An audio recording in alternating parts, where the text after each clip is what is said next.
It's dusk now. We've been there for quite a while. And the little boy is running around in shorts with no socks, no shirt. And he's eating chips and cupcakes. And he's drinking a Mountain Dew.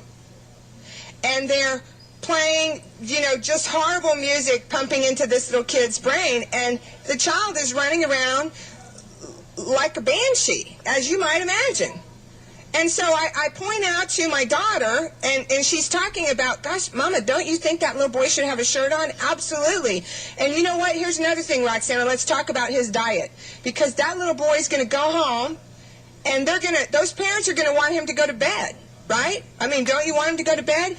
But you and I know at 8:30 at night, if a child drinks Mountain Dew, which has the highest amount of caffeine, even if the little boy wanted to go to bed, and he blankety blank doesn't want to go to bed. But even if he wanted to go to sleep, he would not physically be able to go to sleep. And that accounts for the reason why he's racing around, right? And he's going to show up at school the next day, and he's not going to be prepared to learn because he probably is going to get 3 or 4 hours sleep. And you and I know that little people at that age need 10, maybe 12 hours of sleep at night. And so what you're saying to me appeals to me. But here's why I'm not persuaded by what you say.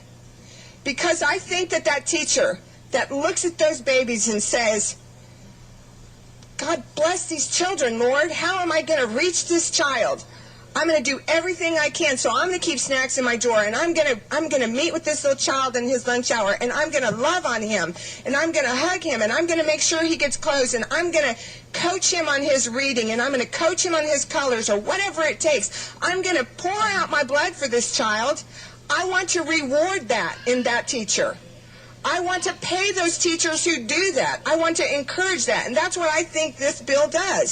So when you started speaking about that, I wanted to say, yes, I understand. It's emotional and it's terrible and it can be discouraging for that teacher. But we want to incentivize good behaviors in teachers that say, I'm going to crawl across glass on my knees and elbows for my kids so that they will have the skills to do what they need to do. And if that teacher crawls across glass on her knees and elbows, she or he is going to get paid more.